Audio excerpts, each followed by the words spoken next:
ஓம் ஸ்ரீ குருபியோ நமக. ஓம் ஸ்ரீ மகா பெரியவா சரணம். மார்ச் 27 வியாழக்கிழமை நாளைய தினம் பங்குனி மாதத்துல வரக்கூடிய தேய்பிரை பிரதோஷம், குபேர பிரதோஷம். இப்ப நாம சொல்லக்கூடிய இந்த 2 பொருட்களுக்கு மேல நீங்க தீபம் ஏத்துறதால பலவிதமான நன்மைகள் உங்களை தானாக தேடி வரும். அது என்ன தீபம், அது எப்படி பயன்படுதுன்னு பார்க்கறதுக்கு முன்னாடி நம்மளோட வீடியோஸை இப்பதான் நீங்க ஃபர்ஸ்ட் டைம் பார்க்குறீங்கன்னா மறக்காம சப்ஸ்கிரைப் பண்ணிக்கோங்க. தொடர்ந்து இந்த மாதிரி அப்டேட் தெரிஞ்சுக்கிறதுக்கு பக்கத்தில் இருக்கிற நோட்டிஃபிகேஷன் பெல்லை கிளிக் பண்ணி ஆல் அப்படிங்கிறத செலக்ட் பண்ணிக்கோங்க. இப்போ என்னென்ன பொருட்களுக்கு மேலே எப்படி தீபம் ஏற்றணும் அப்படிங்கிறத பற்றி தெளிவாக தெரிஞ்சுக்கலாம். ஒரு மாதமும் வரக்கூடிய பிரதோஷம் ரொம்ப ரொம்ப சக்தி வாய்ந்த நாள். நமக்கு வாழ்க்கையில் இருக்கக்கூடிய எல்லா விதமான தோஷங்களையும் போக்கிக்கிறதுக்கான ஒரு நாள்.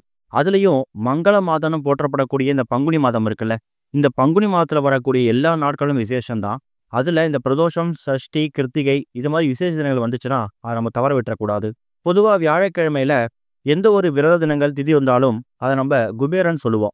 ஏன்னா இந்த வியாழக்கிழமை அப்படிங்கிறது குரு பகவானுக்கு மட்டும் கிடையாது, குபேரருக்கும் உகந்த நாள் தான். அதனால தான் குபேர சஷ்டி, குபேர சதுர்த்தி இல்லைன்னா குபேர பிரதோஷம்னு பல்வேறு பெயர்களில் அழைக்கிறது உண்டு. கூடவே நாளைய தினம் வியாழக்கிழமை குரு பகவானுக்கும் உகந்த நாள். குரு பகவானை வணங்குறதால ஜாதகத்துல கட்டம் சரியில்லை, திருமண வரன் சரியா அமையல, குழந்தை பாக்கியம் இல்லை, சரியான வேலை கிடைக்கலைங்கிற மாதிரி எக்கச்சக்கமான பிரச்சனைகளுக்கும் நீங்க முற்றுப்புள்ளி வைக்க முடியும். ஒரு மாதமும் துவாதசி முடிஞ்சு வரக்கூடிய இந்த திரியோதசி திதி இருக்குல்ல, அதுதான் பிரதோஷ தினம். அப்படி பார்த்தீங்கன்னா மார்ச் 26 இரவு 11 மணிக்கெல்லாமே உங்களுக்கு திரியோதசி திதி ஆரம்பிச்சிடும். அது மார்ச் 27 வியாழக்கிழமை இரவு 9 மணி 23 வரைக்கும் திரியோதசி திதி இருக்கு. அந்த ஒரு காரணத்தால மார்ச் 27 பகல் முழுக்க இரவு 9 மணி வரைக்கும் உங்களுக்கு பிரதோஷம் தான். அதுலேயும் இந்த பிரதோஷ வேலைன்னு அழைக்கப்படக்கூடிய மாலை ஒரு 4:30 மணி 6 மணி இருக்குல்ல, இந்த நேரம் நமக்கு பொற்காலம் மாதிரி.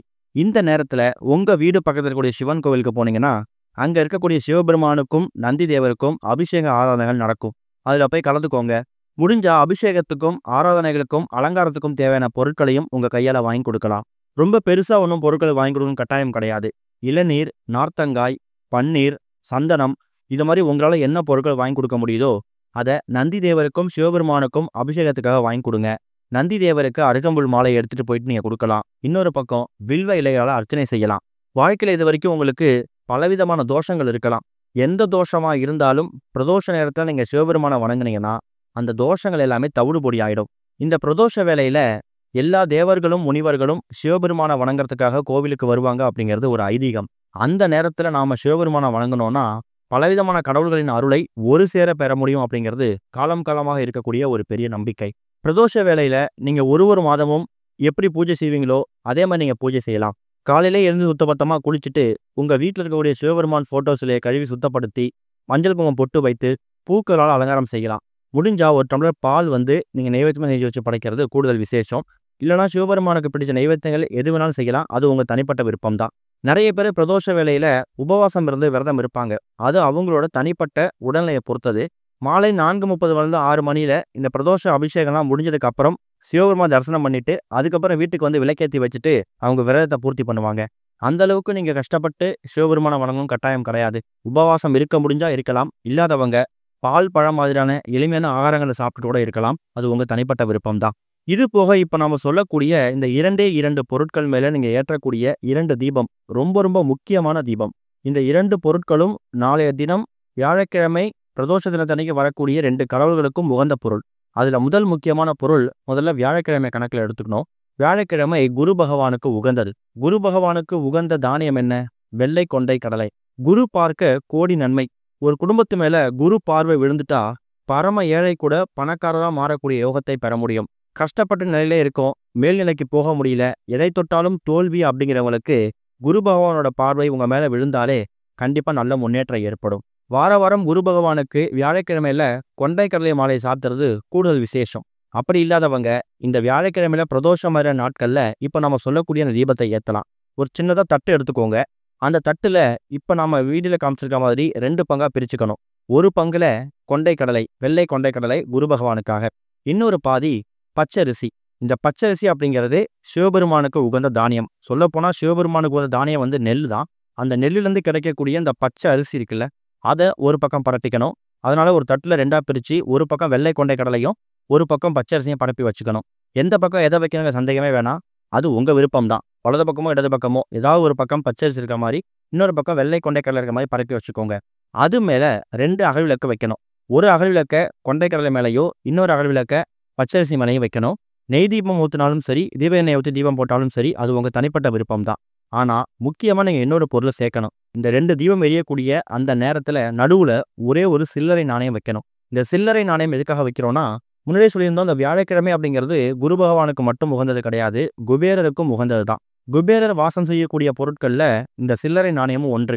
பணத்துக்கு அதிபதி, தனதானியத்துக்கு அதிபதி யாருன்னு கேட்டிங்கன்னா இந்த குபேரர் தான்.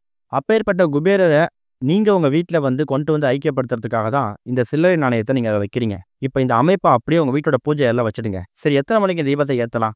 பிரதோஷ வேலை மாலை 4:30 மணிலேருந்து 6 மணி. இந்த நேரத்தில் நீங்கள் கோவிலுக்கு போனாலும் சரி, இல்லை கோவிலுக்கு போகாமல் வீட்டிலேயே வழிபாடு செஞ்சாலும் சரி, மாலை சரியாக ஒரு 6-7 மணிக்கு மேலே இந்த அமைப்பை ஏற்படுத்திட்டு அது மேலே இந்த தீபத்தை ஏற்றணும்.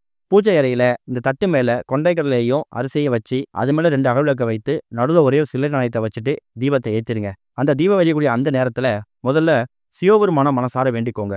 சிவபெருமானுடைய மந்திரங்களை பாடல்களை பாடுறதும் சிறப்பு தான். அதே மாதிரி அந்த மந்திரங்களை வீட்டில் ஒலிக்க விட்டு கேட்கறதும் சிறப்பு தான்.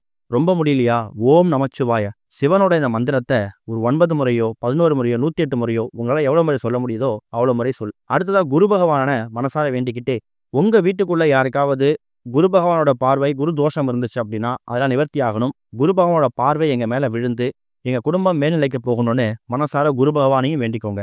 அடுத்ததாக லட்சுமி குபேரர், குபேரர் இல்லை லட்சுமி குபேரர் யாராக இருந்தாலும் சரி, அந்த சில்லறை நாணயத்தை பார்த்து குபேரரையும் மனசார வேண்டிக்கிட்டு குபேரோட மந்திரங்கள் காயத்ரி மந்திரம் தெரிஞ்சதுன்னா அதையும் நீங்கள் உச்சரிக்கலாம்.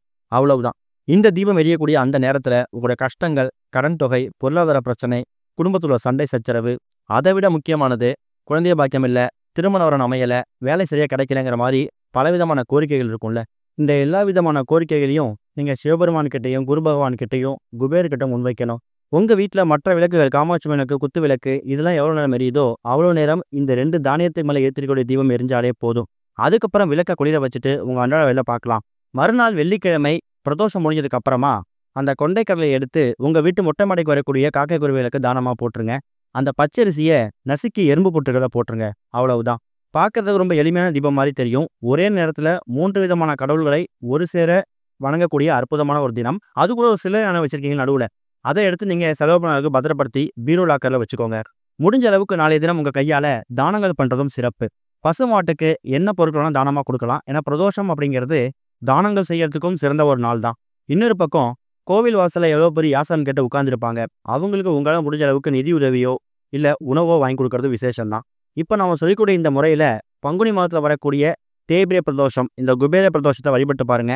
கட்டாயம் நல்ல முன்னேற்றம் ஏற்படும். ஓம் ஸ்ரீ குருபியோ நமக. ஓம் ஸ்ரீ மகா பெரியவா சரணம்.